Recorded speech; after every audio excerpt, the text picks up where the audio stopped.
Alright, तो हम लोगों ने कल स्टार्ट और काफ़ी आगे तक डिस्कस करा था around theoretical future value. Theoretical future value के अराउंड हमने बातें की थी कि थ्योरेटिकल फ्यूचर वैल्यू कैसे निकाली जाती है। कि थ्योरेटिकल फ्यूचर वैल्यू होगी आपका spot price plus cost of carry minus the returns जो आपको उससे मिलेंगे।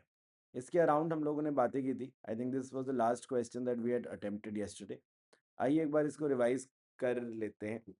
The share of X limited is currently selling at rupees 300, तो ये इसका स्पॉट प्राइस है 300 rupees. Risk free rate is 0.8% per month, तो जहाँ पे आपको इस तरीके से पर मंथ रेट दिया होता है वो सीधा सीधा आपको मंथली कंपाउंडिंग ही करनी है। अ 3 month future contract is selling for 312, तो ये आपको एक्चुअल फ्यूचर प्राइस गिवन है। Develop an arbitrage strategy and show what your riskless profit will be 3 months hence, assuming that X Limited will not pay any dividend in the next 3 months. तो returns वगैरह तो कुछ नहीं है, there is only spot and then there is cost of carry. ये दो ही चीजें effectively इस क्वेश्चन के अंदर यहाँ पर हैं। ऑलराइट, छोड़ो, ठीक है। तो आप क्या करेंगे, आप इसकी थ्योरेटिकल फ्यूचर वैल्यू निकाल लेंगे कुछ इस तरीके से कि स्पॉट प्राइस है 300 और इसको आप 0.8% पर मंथ के हिसाब से 3 मंथ्स आगे लेकर जाएंगे, तो आपका थियोरेटिकल फ्यूचर प्राइस आया 307.25। थियोरेटिकल फ्यूचर प्राइस आया 307.25 एंड असली में फ्यूचर बिक रहा है 312 पे। अगर ये दोनों फिगर्स एग्जैक्टली सेम होते तो आर्बिट्रेज पॉसिबल नहीं है, बट ये फिगर्स अलग अलग है तो आर्बिट्रेज पॉसिबल है। कैसे करेंगे आप अपने स्ट्रैटेजी बताएंगे कि मैं 300 रुपये बोरो करूंगा 0.8% पर मंथ पे और उससे आज के दिन शेयर खरीद लूंगा एंड 3 मंथ बाद के फ्यूचर को 312 पे सेल कर दूंगा। फिर बाद में जब वो टाइम आएगा तो मैं वो 312 में सेल कर दूंगा, मेरे पास शेयर तो ऑलरेडी है, लोन पे मुझे 307 ही चुकाने होंगे, तो बीच का जो 4.75 टाइप की फिगर है उतने का मेरा आर्बिट्रेज रिस्कलेस प्रॉफिट बन जाएगा। समझ आया सबको? ऑलराइट, आइए ये वाला क्वेश्चन देखें। क्वेश्चन नंबर 19 पढ़िए प्लीज। हाँ जी, तो क्या लिखा है, कह रहा है 3 मंथ फ्यूचर का प्राइस निकालिए। Calculate the price of 3 month future. 3 month future मतलब 3 महीने बाद का फ्यूचर। फेस वैल्यू गिवन है 10, 220 is the spot price and 3 month future price quotes at 230। Very similar question कि आपको एक थियोरेटिकल फ्यूचर वैल्यू निकालनी है और आपको एक्चुअल फ्यूचर वैल्यू भी गिवन है। आप बाद में जाके इन दोनों को कंपेयर करने पे वर्क करेंगे। ऑल राइट, तो आइए देखें आगे। And the borrowing rate is 15% per annum. Expected annual dividend is 25% payable before expiry. ये वाला डिविडेंड आपके बाकी डिविडेंड से थोड़ा अलग है। काफ़ी बारी हमने पुराने क्वेश्चन में देखा है कि हम कॉस्ट को और रिटर्न को नेट ऑफ कर देते हैं। यहाँ पे नेट ऑफ नहीं करना है, यहाँ पे नेट ऑफ नहीं करना है, क्योंकि ये आपको एक एनुअल डिविडेंड है। अदरवाइज आपको डिविडेंड यील्ड के रूप में दिया होता है, which is like a recurring dividend जो धीरे धीरे आता जाएगा। ये उस नेचर का नहीं है। इसमें सारा का सारा डिविडेंड आपको एक ही साथ मिलता है, साल में एक बार मिलता है, तो इसीलिए आप टाइम प्रोपोर्शनेट नहीं कर सकते। हाँ, इस क्वेश्चन में आपको बिफोर एक्सपायरी मिल रहा है, तो जैसे नॉर्मली बच्चे शायद कर बैठते 25% का 3/12, बट वैसा कुछ नहीं करना है क्योंकि this is an annual dividend. This is an annual dividend, इसीलिए आपको उसको उस तरीके से नहीं अप्रोच करना है। ऑलराइट, तो आइए देखें। तो 220 आपका स्पॉट प्राइस था, कॉस्ट ऑफ कैरी कितना है 15%, तो 1+15% इंटू 3/12, तो ये आपका spot plus cost of carry की वैल्यू हो गई। ये आपकी वैल्यू हो गई spot plus cost of carry की। अब इसमें से मुझे माइनस करने पड़ेंगे मेरे रिटर्न्स। आप समझते हैं कि डिविडेंड जो होता है वो फेस वैल्यू पर होता है, तो आपको 25% ऑफ 10। आई होप सब लोग समझ गए कि टाइम प्रोपोर्शनेट नहीं होगा क्योंकि it is an annual dividend. तो ये आपका थियोरेटिकल फ्यूचर प्राइस निकल कर आएगा, वो अगेन 230 रुपीज़ से कम आएगा। आप सिमिलर तरीके से अपनी आर्बिट्रेज अपॉर्चुनिटी करेंगे। करिए प्लीज़, लिख कर करिए, लिख कर करिए सब लोग प्लीज़। कितनी निकली फिर वैल्यू दोस्तों? 225.75। तो वही आप वही करेंगे, आप बोरो कर लेंगे पैसे, शेयर खरीद लेंगे, उस पे आपको डिविडेंड आएगा, आपको चुकाना होगा, वो सब नेट फिगर आएगी 225 और आप सेल कर देंगे 230 में, आपके 4.25 रुपीज़ बच जाएंगे, राइट। ठीक है, तो इस तरीके से आपके थियोरेटिकल फ्यूचर वैल्यू वाले क्वेश्चन समाप्त होते हैं। बाकी हमने कल भी थोड़े बहुत मिक्स एंड मैच वाले क्वेश्चंस करे थे। तो अब आइए एक और टॉपिक डिस्कस करते हैं जो कि आपके लिए रेलिवेंट है। वो टॉपिक है hedging through futures. The topic is hedging through futures. Hedging through futures काफ़ी इंपॉर्टेंट सा कंसेप्ट है, स्टेप बाय स्टेप समझने का ट्राई करना प्लीज। हेजिंग थ्रू फ्यूचर्स क्या होता है इसके अंदर? Hedging in general, what is the meaning of the word hedging? Hedging को जनरली हम ऐसे सोचते हैं कि अपने लॉसेस को कट डाउन करना, अपने पोटेंशियल लॉसेस को, कि फ्यूचर में हमें लॉसेस होंगे एटसेट्रा एटसेट्रा, उससे अपने आप को बचाना। That is what is hedging through futures. That is what is hedging through futures, मतलब हेजिंग, उसी को बोलते हैं हेजिंग। अब हमें बात करनी है हेजिंग थ्रू फ्यूचर्स। ये कौन से फ्यूचर्स हैं? दीज आर ऑलवेज इंडेक्स या मार्केट के फ्यूचर्स होते हैं। इंडेक्स या मार्केट के फ्यूचर्स होते हैं। इनका क्या कैरेक्टरिस्टिक होता है? They move in sync with the market. लिखिए लिखिए लिखिए, move in sync with the market. ये मार्केट के साथ पूरे सिंक में मूव करते हैं। जैसे जैसे मार्केट मूव करता है वैसे वैसे ही ये लोग भी मूव करते हैं। हेजिंग थ्रू फ्यूचर्स, फ्यूचर्स कौन से होते हैं? इंडेक्स फ्यूचर्स होते हैं, ये मार्केट के साथ सिंक में मूव करते हैं। तो basically hedging, hedging is essentially अपने पोटेंशियल लॉसेस को मिनिमाइज करना, कि आपको डर है कि आपको फ्यूचर में कुछ लॉसेस होंगे, उन लॉसेस से अपने आप को बचाना। That is what is hedging. किस चीज को यूज करते हुए? इंडेक्स फ्यूचर्स को यूज करते हुए। तो ऐसा सा एक आइडिया है, ऐसा सा एक स्टार्टिंग पॉइंट है। ऑलराइट, अब कैसे क्या करा जाता है? मान लीजिए आपका एक पोर्टफोलियो है 50 लाख रुपए का। आपका पोर्टफोलियो है 50 लाख रुपए का। आपको इन जनरल डर क्या होगा? डर यही होगा कि इसकी वैल्यू कम हो जाएगी। डर तो यही होगा कि इसकी वैल्यू कम हो जाएगी और उससे आपको अपने आप को बचाना है। वो आप कैसे अप्रोच कर सकते हैं? तो आप समझिए, आपको डर होगा कि दिस विल फॉल, तो आपको कुछ ऐसा जुगाड़ करना है कि इसके गिरने से कहीं से आपको फायदा भी मिले, क्योंकि इसके गिरने से तो वैल्यू में कमी आएगी। आपको क्या जुगाड़ करना है? कोई ऐसा जुगाड़ आपको करना है कि ये गिरे तो मुझे कहीं और पे प्रॉफिट भी हो, जिससे कि मेरा ये लॉस और ये gain partly fully whatever set off में करवा पाऊं। ओके, बीटा, सपोज इसका बीटा है 1.2। बीटा समझते हैं, sensitivity with respect to the market, कि मार्केट के कंपैरिजन में आपका जो स्टॉक है वो कितना सेंसिटिव है, कितना चंचल है। अगर मार्केट 10% बढ़ेगा तो आपका स्टॉक 1.2 इंटू 10 12% बढ़ेगा। अगर मार्केट 5% गिरेगा तो आपका स्टॉक 5 इंटू 1.2 6% गिरेगा, राइट। ओके, तो आपको एक्चुअली में अब ये डर होगा कि मार्केट विल फॉल। आपको डर एक्चुअली ये होगा that the market will fall because if the market falls तो उस केस में your share will also fall and आपको नुकसान होगा। तो अब मार्केट विल फॉल, इस सिचुएशन यहाँ पे तो लॉस होना पक्का ही है। अगर मैं कोई जुगाड़ करूं, कुछ जुगाड़ बनाऊं कि जहां पे मेरे को मार्केट के फॉल होने से गेन भी मिले, तो ये दोनों चीजें मेरी सेट ऑफ हो सकती हैं, and that is the potential of hedging. Okay, तो मुझे कोई ऐसा जुगाड़ करना है जहां पे मार्केट गिरे और मेरे को फायदा हो। मुझे कोई ऐसा जुगाड़ करना है जहां पे मार्केट गिरे और मेरे को फायदा हो। अब कोई चीज आपको लग रहा है ये बढ़ेगी तो आप उसको खरीद लेते हो। तो कोई चीज अगर आपको लग रहा है वो घटेगी, वो गिरेगी वैल्यू में, तो आप क्या कर सकते हैं? आप उसे बेच सकते हैं।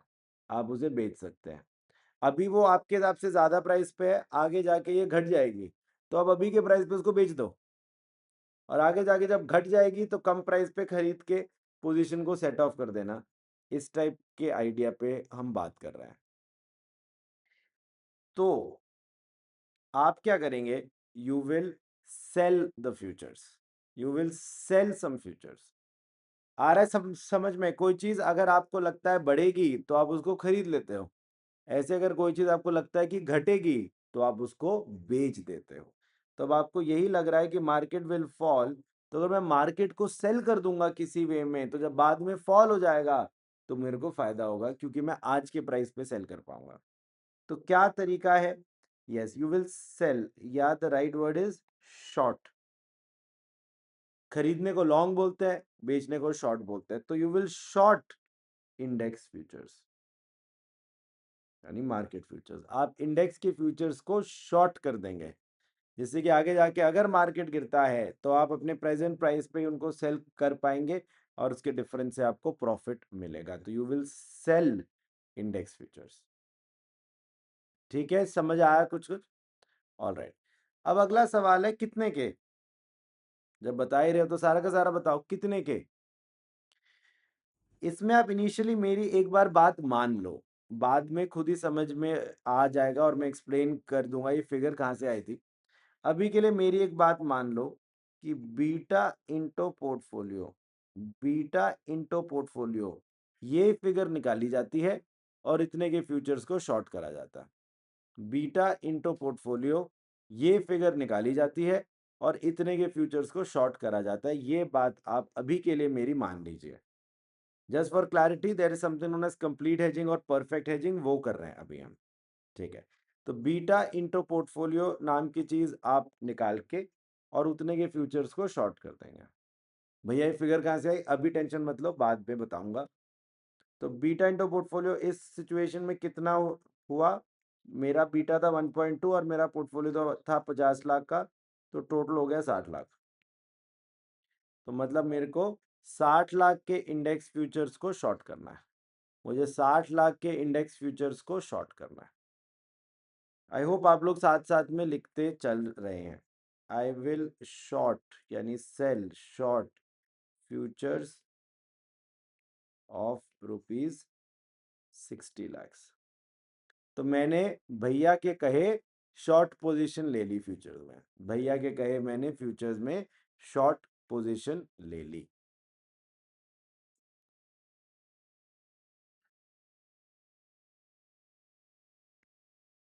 अब ओके, तो मेरा बीटा है मेरा पोर्टफोलियो 50 लाख का, मेरा बीटा है 1.2 और मैंने भैया के कहे 60 लाख रुपए के फ्यूचर सेल कर दिए। अब आगे जाके मान लो वो हो गया जिसका मेरे को डर था। किसका था डर? कि मार्केट विल फॉल। हाँ, कि मार्केट विल फॉल। तो market suppose fell by 10%, suppose that the market fell by 10%, market जो है वो 10% गिर गया। तो अगर मार्केट 10% गिर गया तो आपका जो पोर्टफोलियो है वो 10 इंटू 1.2 यानी 12% गिरा होगा। 12%, और उस वो था एक्चुअली 50 लाख का, तो 50 लाख का 12% यानी कि 6 लाख का आपको नुकसान हुआ होगा, यानी कि 6 लाख रुपए का आपको नुकसान हुआ होगा, राइट? तो ये तो आपकी पोर्टफोलियो पोजीशन पे बात हुई। अब एक बार बात करते हैं आपने जो फ्यूचर्स पे पोजीशन ली हुई थी उसका क्या सीन है। आपने जो फ्यूचर्स पे पोजीशन ली थी उसका क्या सीन है। तो फ्यूचर्स में आपने क्या कर रखा था, आपने 60 लाख के फ्यूचर्स बेच रखे थे। मतलब आप इफेक्टिवली ये बात थी कि हाँ भाई ये इतना सामान मैं 60 लाख रुपए में बेचूंगा। अब अगर आगे जाके प्राइस कम हो गया, मैंने ऊपर लिखा था ना these futures move with the market, ये रहा। तो they move with the market. तो ये फ्यूचर भी अगर मार्केट 10% गिरा है तो ये भी आज के दिन घट के 60 लाख माइनस 10% 54 लाख के हुए हुए होंगे। अब पहले आपने सेल करा था, अब आप पोजीशन खत्म करने के लिए उसको बाय कर लेंगे। दिख रहा है आपको 6 लाख रुपए का फायदा दोस्तों, क्योंकि आप महंगा बेच पाए और सस्ता खरीद पाए। तो आपने 60 लाख पे सेल करा और 54 लाख पे परचेज करा, तो 6 लाख रुपए का आपको बेनिफिट हो गया। और ये बेनिफिट, ये आपका लॉस था, ये दोनों सेट ऑफ हो गए, हेंस आपका नेट प्रॉफिट लॉस हो गया 0, हेंस हेजिंग इज डन। समझ आया दोस्तों? फ्रैंकली स्पीकिंग आपको हर बार ये पूरा करने की, लिखने की, सोचने की जरूरत नहीं है। आप सीधा फ्यूचर्स में सोचिएगा कि आप कि जितना मार्केट में मूव हुआ है आपको उतने % का प्रॉफिट हुआ है या लॉस हुआ है। जैसे इस केस में आपने सेल कर रखे थे और मार्केट फॉल हो गया तो आपको प्रॉफिट हो गया कितने का, जितने से मार्केट फॉल हुआ। 60 लाख के आपके फ्यूचर थे तो 10% ऑफ 60 लाख, 6 लाख का आपको प्रॉफिट हो गया। यही अगर बड़े होते, यही अगर मार्केट बड़ा होता तो आपको लॉस भी होता, तो आपको लॉस भी होता। यहां तक समझ आया सबको? ये साउंड तो ठीक करता है बट इसमें पंगे भी हैं। अगर मान लो मार्केट इंक्रीज हो गया, अगर मार्केट इंक्रीज हो गया, अभी तो हमने वो केस विजुलाइज किया था जब मार्केट फॉल हुआ, अगर मार्केट इंक्रीज होता तो आपके पास 10% ऑफ, मतलब 10% इंटू 1.2, 12% ऑफ 50 लाख, 6 लाख का गेन होता। लेकिन 10% ऑफ 60 लाख, 6 लाख का लॉस भी होता। तो आप फिर से वहीं पहुंच जाते जहां पर आप स्टार्टिंग में थे।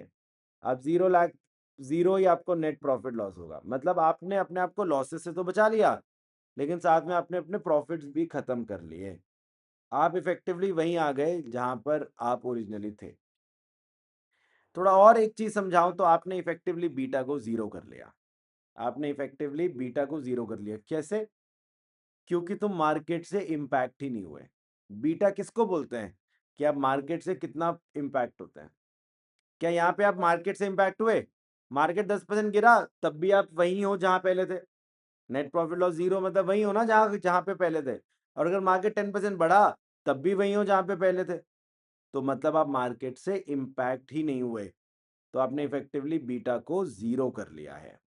इस चीज को ओवरऑल परफेक्ट हेजिंग या कंप्लीट हेजिंग बोलते हैं। हम इसके और वेरिएशंस भी करेंगे जहां पे बीटा 0 नहीं करना है। इसके और वेरिएशंस भी हम करेंगे। समझ आया दोस्तों ये वाला क्वेश्चन, ये वाला कंसेप्ट? तो ओवरऑल सिंपल भाषा में हेजिंग थ्रू फ्यूचर्स है। आपको कुछ नहीं करना, आपको बीटा इंटू पोर्टफोलियो निकालना है और उतने के फ्यूचर्स को शॉर्ट कर देना है। आपको बीटा इंटू पोर्टफोलियो निकालना है और उतने के फ्यूचर्स को शॉर्ट कर देना है। अब आपको समझ भी आया होगा बीटा इंटू पोर्टफोलियो क्यों करा गया था। क्योंकि जो आपका पोर्टफोलियो है वो beta into market times move होता है, लेकिन जो आपका फ्यूचर्स है वो सिर्फ मार्केट टाइम्स मूव होते हैं, तो वो सिंक में ना बैठता। वट, ठीक है। तो ये हमारी कुछ बात हुई। आइए इसका एक बेसिक सा क्वेश्चन डिस्कस करते हैं, स्टेप बाय स्टेप लेवल बढ़ाते हुए चलते हैं। ये वाला क्वेश्चन पढ़िए प्लीज, क्वेश्चन नंबर 11 पढ़िए प्लीज, देखिए क्या है दोस्तों क्वेश्चन। कह रहा है a mutual fund is holding following assets in crores, investment in shares 90 crore, cash and bank 10 crore. आपको कैश और बैंक को हेज करने की कोई नीड नहीं होती, क्योंकि कैश और कैश मार्केट के साथ इंपैक्ट नहीं होता। टोटल हो गया 100 crore. The beta of equity share portfolio is 1.1। Okay, तो हमारी क्या बात हुई थी कि पोर्टफोलियो इंटू बीटा कर देंगे भाई, बीटा इंटू पोर्टफोलियो, तो ये फिगर आ गई आपकी 99 करोड़। तो आपको 99 करोड़ के फ्यूचर्स शॉर्ट करने पड़ेंगे। The index future is selling at 4300 level and one future consist of 50 units. कल हमारी बात हुई थी, आपको याद है कि फ्यूचर कॉन्ट्रैक्ट जो है वो गड्डियों की टर्म्स में बात होती है। तो आपका एक एक नोट है यहाँ पे 4300 का, और एक गड्डी में 50 नोट है। गड्डियों की टर्म्स में बात करनी है तो एक कॉन्ट्रैक्ट की टोटल वैल्यू कितनी हो गई? 4300 इंटू 50। एक कॉन्ट्रैक्ट की वैल्यू हो गई 4300 इंटू 50। तो लिखा है one index future consist of 50 units, how many index future he should short for perfect hedging. तो हमारी क्या बात हुई थी, मैं थोड़ा लिख के दिखा दूं आपको कि बीटा इंटू पोर्टफोलियो जितने फ्यूचर्स हम शॉर्ट कर देंगे, बीटा आपका है 1.1 इंटू 90 करोड़, तो कुल मिला के 99 करोड़ के फ्यूचर्स आप शॉर्ट कर देंगे। और आपके एक फ्यूचर कॉन्ट्रैक्ट, तो आप सिर्फ ये नहीं बोलकर आ सकते कि यहाँ 99 करोड़ रुपीज़ के शॉर्ट कर दो, आपको एक्चुअली नंबर बताना होता है, नंबर बताना होता है। तो आपका एक फ्यूचर कॉन्ट्रैक्ट क्योंकि इतने का है तो इसके थ्रू आपकी फिगर निकल आएगी, इसके थ्रू आपकी फिगर निकल आएगी कि आपको कितने फ्यूचर्स शॉर्ट करने हैं। कितने निकले ये? 4605 कॉन्ट्रैक्ट्स आपको शॉर्ट करना है। तो ये हमारा एक पार्ट का आंसर हो गया, जहाँ पे लिखा था how many index future you should short for perfect hedging, ये हमने आंसर कर दिया। फिर लिखा है the fund manager apprehends that the index will fall at the most by 10%। कह रहा है कि इंडेक्स 10% से फॉल कर सकता है। Substantiate your answer assuming the fund manager's apprehension will materialise. कह रहा है फिर अपना आंसर को सब्सटैंशिएट करो, वही प्रूव करो। कर देते हैं। इफ मार्केट फॉल्स बाय 10%, तो हमारे पोर्टफोलियो पे क्या इम्पैक्ट आएगा? 1.1 इंटू 10%, यानी 11% से फॉल हो जाएगा। तो 11% ऑफ 90 करोड़, आपको 9.9 करोड़ का नुकसान हो जाएगा। आपके पोर्टफोलियो पे आपको 9.9 करोड़ का नुकसान हो जाएगा। ये बात समझ आ रही है सबको? फ्यूचर्स में क्या होगा? आपने 99 करोड़ के फ्यूचर बेच रखे थे, 99 करोड़ के फ्यूचर्स बेच रखे थे, इस पे आपको 10% का गेन हो जाएगा। मैंने आपको बताया सीधा जितना मार्केट में भी मूवमेंट हो आप उतने से मल्टीप्लाई कर सकते हैं। 9.9 करोड़ का आपको गेन हो गया, नेट आप जीरो पर आ गए, hence hedging has been done. समझ आया सबको? ऑलराइट।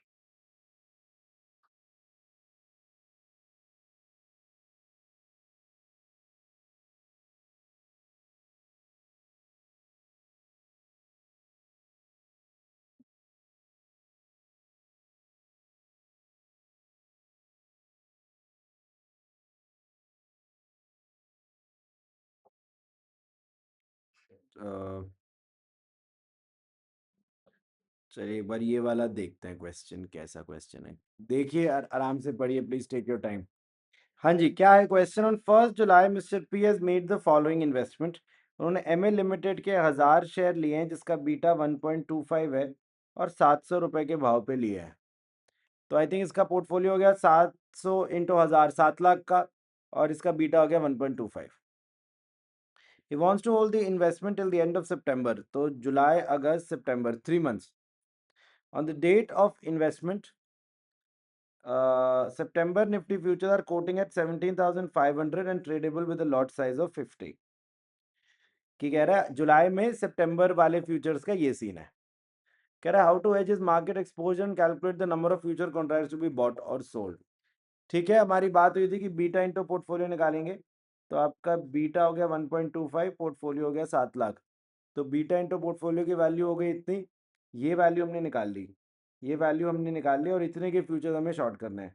तो this divided by 17,500 into 50, this will be the answer. कितने निकले? 1।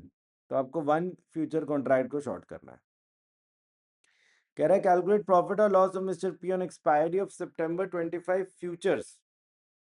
ये ओवरऑल नहीं पूछ रहा, ओवरऑल प्रॉफिट लॉस नहीं पूछ रहा, क्या पूछ रहा है? सिर्फ फ्यूचर्स पे क्या होगा। समझ आया क्वेश्चन? हम ओवरऑल निकाल बैठते हैं क्योंकि हमें वही निकालने की आदत है, बट यहाँ पे इसने क्लियरली पूछा प्रॉफिट ऑफ और loss of mister P on expiry of September 25 future. जब फ्यूचर एक्सपायर होंगे तो उसका लॉस और गेन क्या होगा। इसने क्या करा था? इसने सेल करे थे ना, सेल करा था एट 17,500, है ना? ओके। अब ये कह रहा है अगर मार्केट में 10% राइज हो गया, तो अगर मार्केट 10% राइज हो गया, इसको गेन होगा या फिर लॉस होगा? लॉस होगा, राइट। कोई चीज आपने खरीद रखी होती है, वो बढ़ता है तो फायदा होता है, घटता है तो नुकसान होता है। कोई चीज बेच रखी है, वो उल्टा वर्क करता है। अभी तक हमने देखा ना कि अगर मार्केट फॉल कर रहा है तो हमें फायदा था, क्योंकि उन सब में शॉर्ट कर रखा था आपने। इधर भी आपने शॉर्ट कर रखा था, लेकिन यहाँ पे मार्केट बढ़ गया, तो आपको अपने 17,500 का 10% का वो हो गया, नुकसान हो गया, और आपने टोटल 50 कॉन्ट्रैक्ट कर रखे थे, तो ये आपका पहले पार्ट में लॉस होगा। आया समझ में? मतलब ऐसे देख के आई थिंक आप कंफ्यूज हो रहे हो। आप ये बताओ टोटल अमाउंट कितना आया था आपका? 7 इंटू 1.25, 8,75,000, तो 8,75,000 के फ्यूचर्स आपने शॉर्ट कर रखे हैं। अब वो बढ़ गया, वो बढ़ गया, तो अब आपको महंगे खरीदने पड़ेंगे, तो इसका 10% का आपको लॉस हो जाएगा। फिर लिखा है share of M L limited falls by 5%। Share of M L limited falls by 5%। तो अगर एम एल लिमिटेड का शेयर 5% से फॉल कर रहा है, तो मार्केट की क्या मूवमेंट रही होगी? देखो, ये शेयर मूव करा होगा बीटा इंटू मार्केट से, और शेयर मूव करा है 5% से। इसका बीटा था भाई का 1.25। तो यहां से आप मार्केट निकाल सकते हो। मार्केट जो है वो 4% से फॉल करा होगा। प्लीज क्वेश्चन में हमेशा ध्यान दिया करें। 90% क्वेश्चन में हमको दिया होता है कि मार्केट में ये मूवमेंट आई, तो हमें वही आदत बनी हुई है। तो आगे जाके शेयर में मूवमेंट वगैरह गिवन होती है, तो हम उस पर भी मार्केट समझ लेते हैं, वो गलत हो जाता है इंटायरली। प्लीज इस चीज का ध्यान रखिएगा। तो मतलब market must have fallen bye 4%। अब मार्केट 4% फॉल हुआ है, बट आपने तो महंगे पे सेल कर रखा था, अब आपको गेन हो गया। अब आपको गेन हो गया अपना 8,75,000 का 4% का आपको गेन हो गया। ये आपको लॉस हुआ था, ये आपको गेन हो गया। समझ आया सबको? All right. Is it possible to is it possible stock as well as Nifty to raise or fall at the same percentage? Please state the reason. तब हो सकता है जब बीटा 1 हो, क्योंकि बीटा बताता ही ये है कि आप मार्केट के कंपैरिजन में कैसे हैं। तो अगर आपका बीटा एग्जैक्टली 1 होगा तो ये चीज पॉसिबल है, अदरवाइज ये चीज एज सच पॉसिबल नहीं है। समझ आया सबको? ऑल राइट, ठीक है, समझ आया ना क्वेश्चन?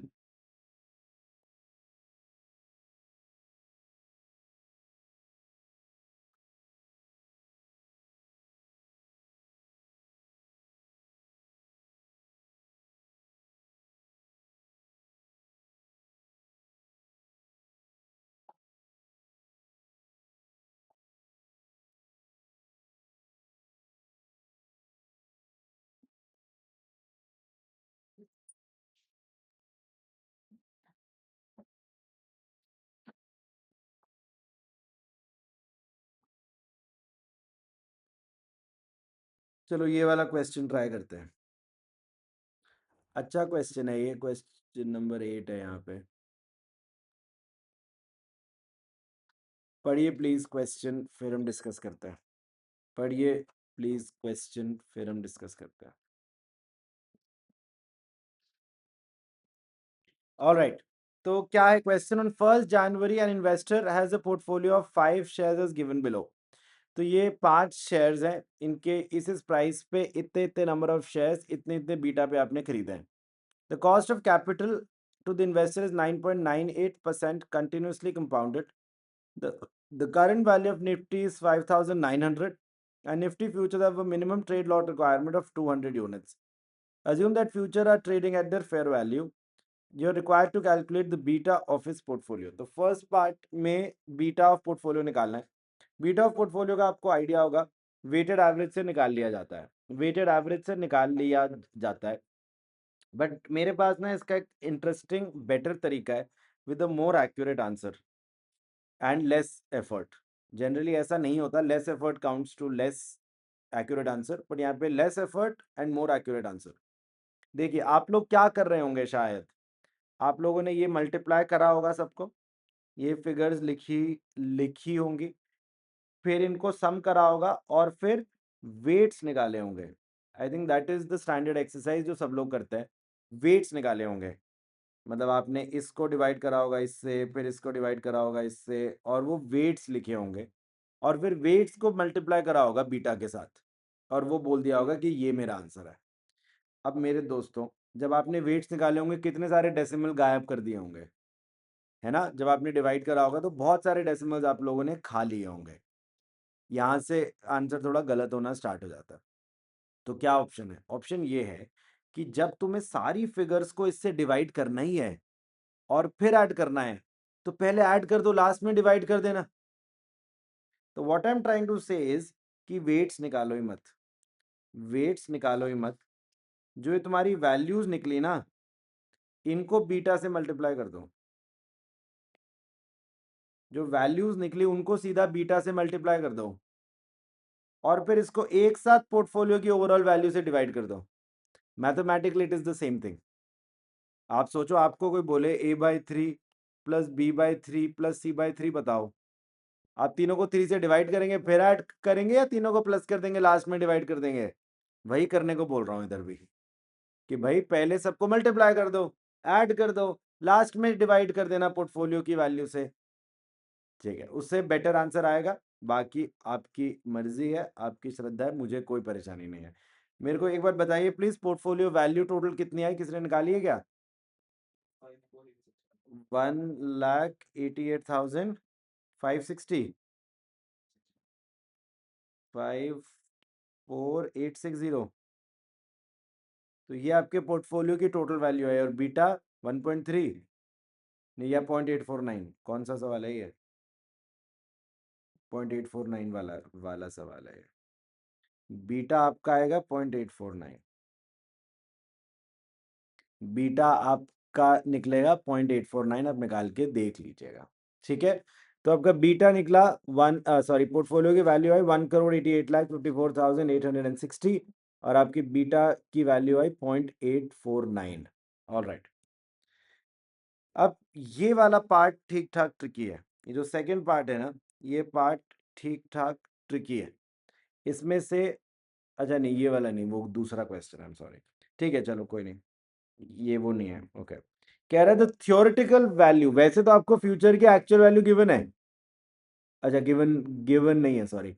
तो आपको फ्यूचर की थियोरेटिकल वैल्यू निकालनी है, आपको इस क्वेश्चन में फ्यूचर की थियोरेटिकल फ्यूचर वैल्यू निकालनी है। तो आइए जरा थियोरेटिकल फ्यूचर वैल्यू निकालने का ट्राई करें। आपको स्पॉट वैल्यू गिवन है निफ्टी की, स्पॉट वैल्यू गिवन है ना, करंट वैल्यू, करंट वैल्यू है आपकी 5900, करंट वैल्यू है आपकी 5900। इसको हम कितना आगे लेके जाएं, हम कहाँ खड़े हैं अभी? 1 जनवरी को। हमें कब की बात करनी है? फेब्रवरी। फेब्रवरी मतलब होता है फेब्रवरी एंड, फेब्रवरी मतलब होता है फेब्रवरी एंड। और यहाँ पे डेज लिखा है कि डेज 365 मानने हैं, तो डेज की टर्म्स में आपको करना है। तो आपको याद होगा मैंने बात की थी कि e to the power r t, जैसे 1 plus r to the power n करते हैं, उसकी जगह आप e to the power r t से रिप्लेस कर देते हैं, where r is the rate, t is the time. R तो ठीक है 9.98%, टी कितना लें? टी आपको डेज में, मतलब डेज अपॉन 365 के तरीके से करना पड़ेगा। आप 1 जनवरी पे खड़े थे, एंड फेब है, तो आई थिंक आपके जैन के 30 डेज और फेब के 28 डेज, तो आई थिंक 58/365, 58/365 इस टाइप की चीज़ शायद हमें माननी चाहिए।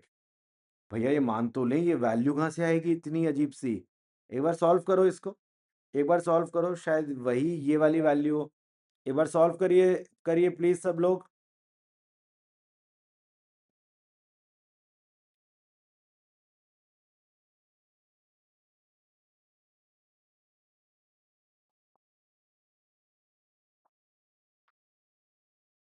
सही है, यही आ रही है। हाँ, तो यही वैल्यू आई, और यही आपको गिवन है e टू द पावर 0.01558, तो ये आपकी हो गई 5900 इंटू 1.01598, ये वाली फिगर यहाँ से उठा के मैंने यहाँ पे डाल दी। समझ आया सबको? तो this will be your theoretical future value, कितनी निकली? 5994.28, ये आपकी theoretical future value of Nifty निकली। आया समझ में सबको? आया समझ में सबको? ऑलराइट, तो थर्ड पार्ट कह रहा है बताओ कितने के निफ्टी फ्यूचर्स को शॉर्ट करना है या क्या करना है। तो आपका पोर्ट, वही सेम बात, बीटा इंटू पोर्टफोलियो निकालो और उतने के फ्यूचर्स को शॉर्ट कर दो। आपका 188,54,860 आपके पोर्टफोलियो की वैल्यू थी, बीटा की वैल्यू थी 0.849, इन दोनों को मल्टीप्लाई कर दिया, तो इतने के फ्यूचर्स को शॉर्ट करना है। एक फ्यूचर की वैल्यू है 5994.28, यहाँ पे गलती से निफ्टी की स्पॉट वैल्यू मत उठा लेना, फ्यूचर की वैल्यू उठानी है, और कॉन्ट्रैक्ट साइज कितना गिवन था आपको, 200, तो इसको 200 से मल्टीप्लाई करा जाएगा। This will be the number of contracts जो आपको शॉर्ट करने पड़ेंगे फॉर परफेक्ट हेजिंग, परफेक्ट या फुल हेजिंग। समझ आया दोस्तों? समझ आया सबको? फिर एक last part, the number of future contracts the investor should trade if it desires to reduce the beta to 0.6। इस टाइप की चीज हमने नहीं करी है, इस टाइप की चीज हमने नहीं कर रही है, दिस इज न्यू। तो आपको ध्यान होगा अभी जब मैं परफेक्ट हेजिंग वगैरह एक्सप्लेन कर रहा था, मैंने आपको समझाया था कि इफेक्टिवली आपने बीटा को जीरो कर लिया है, आपने इफेक्टिवली अपने बीटा को जीरो कर लिया है। तो जीरो करने को ही परफेक्ट हेजिंग या कंप्लीट हेजिंग बोला जाता है। अब ना मैं अपना वर्जन थोड़ा चेंज कर रहा हूँ। मैंने आपको इतने देर से बोला कि बीटा इंटू पोर्टफोलियो निकालो, बीटा इंटू पोर्टफोलियो निकालो, इस वर्जन को मैं थोड़ा चेंज कर रहा हूँ।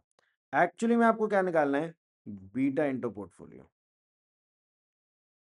एक्चुअली में आपको क्या निकालना है, beta into portfolio, beta into portfolio निकालना है, sorry delta beta into portfolio. अभी तक मैं आपको बीटा इंटू पोर्टफोलियो बता रहा था, अब आपको निकालना है actually delta beta into portfolio. पहले भी ये वर्क कर रहा था, क्यों, क्योंकि पहले आपको जीरो करना था, तो डेल्टा बीटा मतलब चेंज इन बीटा, राइट। अब आपको 1.2 से जीरो करना था, तो चाहे 1.2 से मल्टीप्लाई कर दो, चाहे 1.2 माइनस जीरो से मल्टीप्लाई कर दो, it is the same thing. तो अब यहाँ पे बोल रहा है कि आपको जीरो नहीं करना, कितना करना है, 0.6। तुम डेल्टा बीटा निकाल लेते हैं। पहले 0.849 था, 0.849 से आपको 0.6 करना है, 0.849 से आपको 0.6 करना है, तो ये आपका डेल्टा बीटा हो गया। तो डेल्टा बीटा इंटू पोर्टफोलियो, इतने के फ्यूचर्स आप शॉर्ट कर देंगे, एंड वही नंबर निकालना है तो ऐसे डिवाइड एटसेट्रा कर देंगे। समझ आया सबको? प्लीज टेक योर टाइम, ये क्वेश्चन एक बार रिवाइज करिए, आई थिंक थोड़ा थक गए सब लोग, रिवाइज करिए प्लीज, ये वाला क्वेश्चन अच्छे से समझिए। ठीक है, तो होपफुली उस सवाल का आपको ठीक से लगा आइडिया। अब आइए नेक्स्ट क्वेश्चन देखें। Question number 9. On April 1, 2025, an investor has a portfolio consisting of 8 securities as shown below. तो ये 8 सिक्योरिटीज हैं, ABCDEFGH, ऑल राइट। इनका सबका आपको मार्केट प्राइस गिवन है, नंबर ऑफ शेयर्स गिवन है, और इनकी बीटा वैल्यूज गिवन है, ऑल राइट। कह रहा है cost of capital is 20%, okay. Investor fears a fall in the price of the shares in the near future. The current Nifty value is 8,500. Nifty futures can be traded in units of 25 only. Future for May are currently quoted at 8,700 and June are okay. तो आपको actual future price भी given है, आपका actual future price भी given है। You are required to calculate the beta of the portfolio, the beta of the portfolio. अभी मैं नहीं निकाल रहा, आई एम अज्यूमिंग आप निकाल लेंगे, वैसे ही करिएगा, आई वुड एडवाइज, बाकी आपकी मर्जी है, ठीक है। अब सेकंड पार्ट देखें, तो सेकंड पार्ट इसका काफी क्रूशियल है। The theoretical value of futures for contract expiring in May and June. मई और जून में एक्सपायर होने वाले कॉन्ट्रैक्ट्स की थियोरेटिकल फ्यूचर वैल्यू निकालनी है। आपका स्पॉट प्राइस है, I think the spot is 8,500, कोई रिटर्न वगैरह नहीं है, कॉस्ट ऑफ कैपिटल आपके पास है 20%। ओके, हम कहाँ खड़े हैं अभी, 1 अप्रैल। हमें निकालना है फॉर मई एंड जून। जून वाला थोड़ा आसान है, तो पहले जून वाला निकालेंगे। जून वाला आसान है, तो जून वाला निकालेंगे। जैसे कि पहले भी हमारी बात हुई थी, जो भी मंथ वगैरह लिखा होता है उस मंथ के एंड की बात होती है। तो हम अप्रैल में खड़े हैं और जून एंड की बात हो रही है, तो अप्रैल मई जून 3 मंथ्स हो गए। तो आपको ओवरऑल अपने 8,500 को 20% से 3 मंथ्स आगे लेके जाना है। तो हम e to the power r t कर देंगे। आर हो गया आपका 20%, टी हो गया आपका 3/12। ये फिगर निकालें जरा, कितनी आती है, ई टू द पावर 0.05। एक बार देखिए आई क्या, ई टू द पावर 0.05। खुद से लिख लिख के करिए प्लीज, ये एक टिपिकल सा पार्ट है, खुद से लिख लिख के करिए प्लीज अच्छे से। आई ई टू द पावर 0.05, और वो वैल्यू आपको डायरेक्टली गिवन है, तो वो आप एज इट इज रिप्लेस कर देंगे। 2500 इंटू 1.05127, ये आपकी थियोरेटिकल फ्यूचर वैल्यू निकल आई फॉर जून। जून की थियोरेटिकल फ्यूचर वैल्यू निकल आई, ठीक है। अब हमें निकालनी है फॉर मई। मई वाली है जो एक्चुअली टिपिकल है। अभी आप इनिशियली करेंगे, आपको इतना टिपिकल कुछ लगेगा नहीं, बट टिपिकल है। आइए दिखाऊं। आप क्या करेंगे, 8500 into e to the power r t. अब यहाँ पे टाइम कितना हो गया, अप्रैल और मई, 2 मंथ्स का टाइम हो गया। अब आप ये ऊपर वाला सॉल्व करिए जरा, कितनी वैल्यू आ रही है, सब लोग सॉल्व करिए प्लीज। तो ये वैल्यू आ रही है, आपको लगेगा सिर्फ 0.03 आ रही है, बट असली में आ रही है 0.033333। आपने बोला होगा लेकिन 0.03, और फिर ये value as it is pick कर ली होगी यहां से। यही इस सवाल में सबसे बड़ी और सबसे कॉमन गलती है दोस्तों। 0.3 और 0.333 में ना 1/3 का डिफरेंस है, तो अब इस तरीके से कैजुअली उसको गायब नहीं कर सकते। अब जरा समझिए, तो कुल मिला के आपको ये वैल्यू चाहिए। अब आपके पास 0.3 की वैल्यू है, 0.4 की वैल्यू है, आपको चाहिए कौन सी, 0.33333333 की वैल्यू। थोड़ा सिंप्लिसिटी के लिए ना मैं सबको 100 से मल्टीप्लाई कर रहा हूं, तो मैं ऐसे बता रहा हूं कि तुम्हें चाहिए 3.333333। तुम्हारे पास है 3 की वैल्यू और 4 की वैल्यू। तो ये बात समझ आ रही है अब कि 3.333333 3 और 4 के बीच में ही कहीं होगा, और सोचा जाए तो इनके बीच में 1 2 3 1/3 डिस्टेंस पे होगा, है ना। ऐसे कर लो, या जैसे इन किताब में आपकी सॉल्व है, किताब में इस तरीके से सॉल्व है, इन्होंने आई थिंक इतने डेसिमल तक उसको गायब कर दिया, वट, ठीक है चलो छोड़ो। तो आप क्या करो, आप इफेक्टिवली 0.4 वाली वैल्यू और 0.3 वाली वैल्यू का डिफरेंस लो। आप 0.4 वाली वैल्यू और 0.3 वाली वैल्यू का डिफरेंस लो, तो इनके बीच का गैप आ गया। फिर इस गैप को 1/3 कर दो, इस गैप को 1/3 कर दो, यानी आपका ये डिस्टेंस आ गया, और इसको 0.3 वाली वैल्यू में ऐड कर दो, तो यहां से आपके 0.33333 की वैल्यू निकल पाएगी। समझ आया, इंटरपोलेशन ही करा है इफेक्टिवली, लॉजिक लगा के। मेरे पास 0.3 की वैल्यू थी, 0.4 की वैल्यू थी, मुझे 0.3333 की वैल्यू चाहिए थी, तो मैंने मन ही मन सोचा कि हाँ ये इफेक्टिवली मेरे 3 और 4 के बीच में 1/3 डिस्टेंस पे लाई कर रही होगी। समझ आया दोस्तों सबको। तो उसके थ्रू आपने सेकंड पार्ट में थियोरेटिकल फ्यूचर वैल्यू निकाली। एक बार इसको डाइजेस्ट करिए प्लीज, फिर हम थर्ड पार्ट डिस्कस करेंगे। ऑलराइट, अब आइए थर्ड पार्ट देखें। The number of Nifty future contract that you would have to sell if it desires to hedge until June. तो आपको जून का फ्यूचर का प्राइस उठाना है। हिज टोटल पोर्टफोलियो 50% और 120%, तो आप वही बीटा इंटो पोर्टफोलियो कर देंगे, उतने के फ्यूचर्स को शॉर्ट कर देंगे, फिर सेकंड पार्ट के लिए उसका 50% कर देंगे, और थर्ड पार्ट के लिए उसका 120% कर देंगे। यहाँ पे एक बहुत ही कॉमन सवाल आता है बच्चों को कि भैया इस क्वेश्चन में हमारे पास फ्यूचर की एक्चुअल वैल्यू भी है जो गिवन थी क्वेश्चन में, आपको ये 8700 और जून की 8850, तो 8850 रेलिवेंट है, या एक फिगर वो भी है जो हमने निकाली है बड़ी मेहनत से।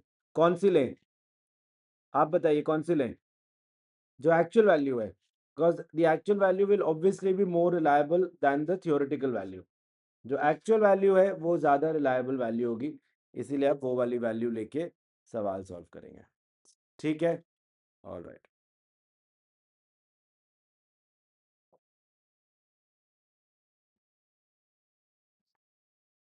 इस क्वेश्चन का कुछ पार्ट हम लोगों ने कल करा था, एक बार अब पूरा का पूरा फिर से सॉल्व करते हैं। पढ़िए अच्छे से प्लीज, क्वेश्चन करिए।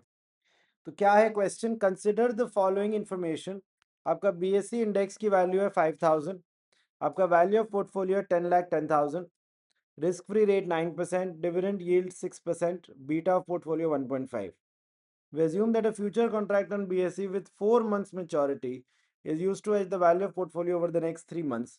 One future contract is for delivery of 50 times the index. Based on the above information, calculate price of future contract. वो आपने निकाल लिया था कल, वो हमने कल निकाल लिया था.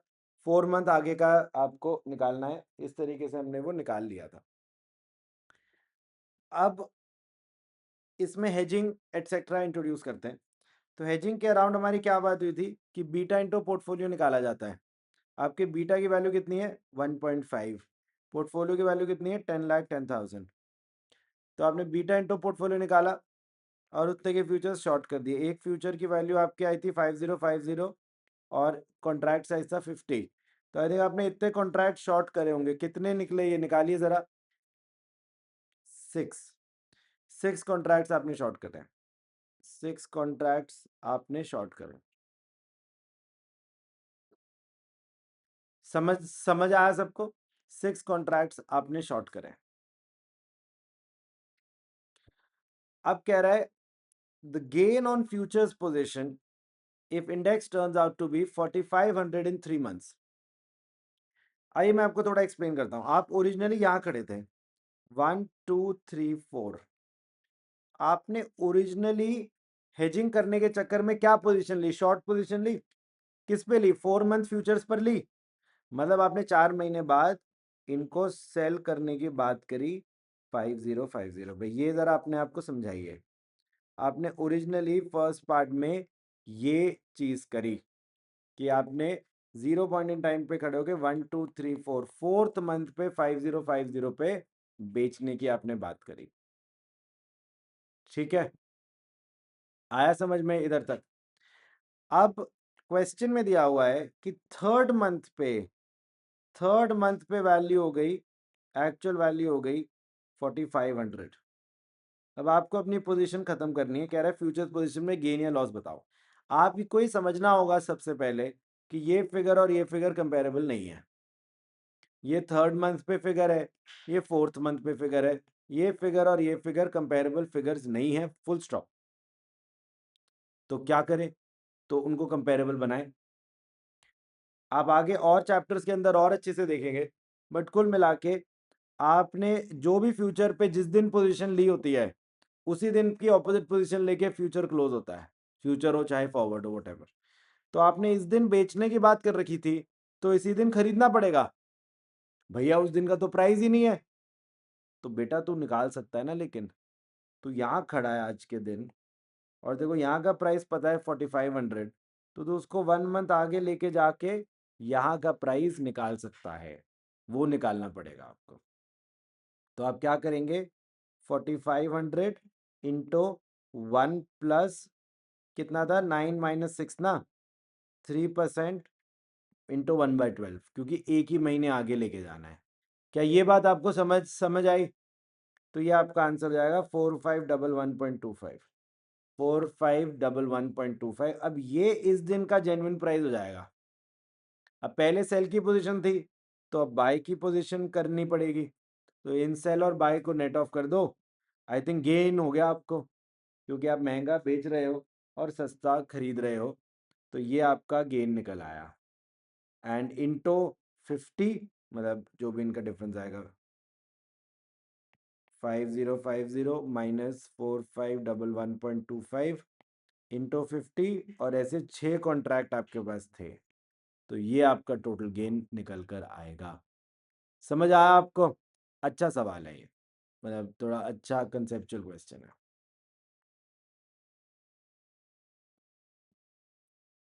समझ आया दोस्तों. प्लीज़ इनको अच्छे से रिवाइज करिएगा. सारी रिकॉर्डिंग भी अपलोडेड है. प्लीज़ अच्छे से ओवरऑल रिवाइज करिएगा.